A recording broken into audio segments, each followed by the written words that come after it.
अस्सलाम वालेकुम, Mustafa Ahmed Mirchawala here from Mirchawala hub of accountancy. देखें, जब एक इन्वेस्टर किसी कंपनी में इन्वेस्ट करता है, किसी कंपनी के शेयर्स खरीदता है, तो वो इन्वेस्टर हमेशा जानना चाहता है कि जिस कंपनी में मैंने इन्वेस्टमेंट की उसकी परफॉर्मेंस क्या है। यही वजह है कि कंपनी के जो डायरेक्टर्स हैं उन पर ये मैंडेटरी है, ऑब्लिगेटरी है कि वो कंपनी की फाइनेंशियल स्टेटमेंट बनाएं और शेयर होल्डर्स के घर भिजवाएं। अब सवाल ये है कि ये फाइनेंशियल स्टेटमेंट कैसे बनाई जाती है। इस फाइनेंशियल स्टेटमेंट को बनाने के लिए कुछ रूल्स एंड रेगुलेशंस चाहिए। सर कैसा कानून चाहिए? एक मिसाल देता हूँ। फॉर एग्जांपल, आज मुझे किसी ने ऑर्डर दिया कॉल करके कि हम आपकी प्रोडक्ट में इंटरेस्टेड हैं, इतने यूनिट्स में इंटरेस्टेड हैं, सिर्फ अभी ये कॉल आई। तो क्या ये कॉल आई तो मैं अभी से क्या अपनी सेल्स रेवेन्यू बुक कर लूँ? एक बात। सेकेंड, फिर कुछ दिनों बाद उन्होंने ऑर्डर दे दिया, तो क्या मैं ऑर्डर के टाइम सेल्स बुक करूंगा? देन जब ऑर्डर आया तो ऑर्डर के बाद मैंने प्रोडक्शन स्टार्ट की। अब प्रोडक्शन वाले यूनिट्स बन गए, क्या जिस दिन यूनिट्स फिनिश गुड्स बन गए उस दिन रेवेन्यू बुक करूंगा, या जिस दिन मैं उसके पास डिलीवर करूंगा उस दिन अपनी सेल्स बुक करूंगा? तो इसका मतलब सेल्स कब बुक करनी है, एक्सपेंसेस कब बुक करने हैं, किस चीज को एसेट रिकॉर्ड करना है, किस चीज को लायबिलिटी रिकॉर्ड करनी है, इसके लिए कानून की जरूरत है। इस कानून को कहते हैं अकाउंटिंग स्टैंडर्ड्स। अब ये अकाउंटिंग स्टैंडर्ड्स दुनिया में मेजर दो तरह के होते हैं। एक होता है लोकल गैप, यानी हर मुल्क का अपना लोकल अकाउंटिंग स्टैंडर्ड, और एक होता है आईएफआरएस यानी इंटरनेशनल फाइनेंशियल रिपोर्टिंग स्टैंडर्ड। 1973 के बाद दुनिया एक प्लेटफॉर्म पे जमा हो गई थी और दुनिया में आईएफआरएस स्टार्ट हो गए थे, और अब दुनिया में समझ लें 50 साल के करीब होने वाले हैं, और ऑलमोस्ट दुनिया के मोर देन 100 कंट्रीज में आईएफआरएस अप्लाई हो चुका है। रिसेंटली अगर आपने देखा हो तो इंडिया में भी आईएफआरएस आ गया है, और जो इंडियन अकाउंटिंग स्टैंडर्ड जिनको बोलते हैं इंडियन अकाउंट इंड एएस, तो वो भी 95% आईएफआरएस के बिल्कुल करीब है, यानी समझ लें आईएफआरएस ही है। इसी तरह किंगडम में आईएफआरएस अप्लाई हो गया है। तो उसके बाद जब दुनिया में इतने लोगों ने, इतने कंट्रीज ने आईएफआरएस अडॉप्ट कर लिया, तो अब आईएफआरएस की डिमांड इट्स एट पीक। सवाल यह है कि हम आईएफआरएस, एक आम आदमी आईएफआरएस किस तरह पढ़ सकता है? तो उसकी एक सोर्स तो ये है कि आप फुल टाइम प्रोफेशनल क्वालिफिकेशन करें, like ACC, ICW, आईकैप।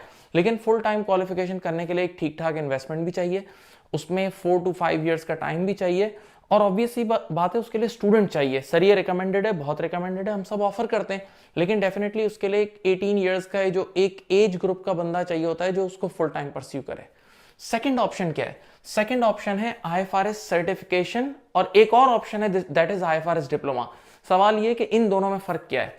IFRS certification कोई भी कर सकता है, कोई भी, बस 18 ईयर्स की एज होनी चाहिए। एक हाउसवाइफ भी कर सकती है, एक आम आदमी 40 साल की एज का, 50 साल, 30 साल, कोई भी कर सकता है। 18 ईयर्स की एज चाहिए। सर कितने घंटे का एग्जाम होता है? 1 आवर का एग्जाम होता है, अराउंड कुछ एमसीक्यूज आपने देने होते हैं, और होम बेस्ड एग्जाम होता है। अच्छा, इसकी आईएफआरएस सर्टिफिकेशन की एक मजे की बात यह है कि इसमें आपके पास 3 अटेम्प्ट्स अवेलेबल होती हैं। 3 अटेम्प्ट्स का मतलब क्या है? आपने एक बार पेपर दिया, खुदा ना खास्ता पेपर रुक गया, सेकंड टाइम आप फ्री ऑफ कॉस्ट देंगे, free of cost second attempt दें। सेकंड टाइम भी रुक गया, आप तीसरी बार दे सकते हैं, यानी एग्जाम फीस एक बार पे करनी है और आप 3 बारों से अटेम्प्ट कर सकते हैं। सर ये ओपन बुक एग्जाम है? जी ओपन बुक एग्जाम है। इसकी फी क्या होती है? इसकी एग्जाम फी होती है 130 जीबीपी, यानी 130 पाउंड्स, राइट।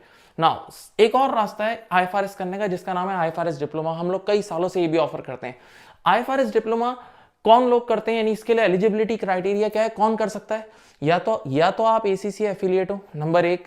नंबर 2, या तो आपने बैचलर्स किया हुआ हो और साथ 2 साल का आपका प्रैक्टिकल एक्सपीरियंस हो, और या फिर आपके पास कुछ भी ना हो, और 3 साल का आपके पास प्रैक्टिकल एक्सपीरियंस हो ऑडिट और अकाउंटिंग और फाइनेंस का। अब सर इसका क्या होम बेस्ड एग्जाम होता है? नहीं, ये सेंटर बेस्ड एग्जाम होता है। सर ये कितने घंटे का एग्जाम होता है? 3 hours 15 मिनट। क्या ये ओपन बुक एग्जाम होता है? नो। क्या इस एग्जाम में भी हमें वो ऑप्शन अवेलेबल होता है कि एक बार एग्जाम फीस पे करो और 3 बार एग्जाम में बैठो? नहीं, एक बार एग्जाम फी पे करोगे तो बस एक ही अटेम्प्ट इसमें मिलेगी। सवाल इसकी एग्जाम फीस क्या है? ऑलमोस्ट 185 जीबीपी के आसपास है।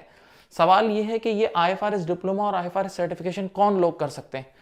कोई भी कर सकता है जो आईएफआरएस पढ़ना चाहे, कोई भी कर सकता है। इसी तरह कुछ ऐसे लोग भी इसको करते हैं जिन्होंने 10 साल पहले चार्टर्ड अकाउंटेंसी की होती है और अब दुनिया में अकाउंटिंग स्टैंडर्ड चेंज हो रहे हैं, तो वो अपने स्टैंडर्ड्स को अपडेट करने के लिए भी कर सकते हैं। सवाल ये है कि सर पढ़ाने वाला ट्रेनर कौन होगा? ये ट्रेनर आपके सामने मुस्तफ़ा अहमद मिर्चावाला आपको पढ़ाएगा।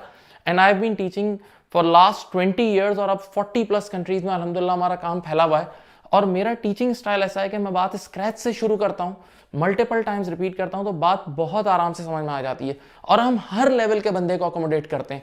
यानी अगर कोई ऐसा बंदा भी आ जाए जिसने आज तक कुछ भी अकाउंटिंग नहीं पढ़ी, तो उसको बिल्कुल डेबिट क्रेडिट के लेवल से लेकर पूरा आईएफआरएस तक लेकर आते हैं। कुछ ऐसे लोग भी आते हैं जिन्होंने एमबीए किया हुआ होता है, तो उसको थोड़ा इंटरमीडिएट लेवल से लेके चलते हैं। तो डिफरेंट लेवल के लोग आते हैं और डिफरेंट लेवल के लोग अलग अलग स्टेज से स्टार्ट करते हैं। आपको अगर इसमें इंटरेस्ट है तो आप काइंडली मुझे व्हाट्सएप करें 0092 300 2555 744। अपना बहुत ज्यादा ख्याल रखिएगा। अल्लाह हाफिज।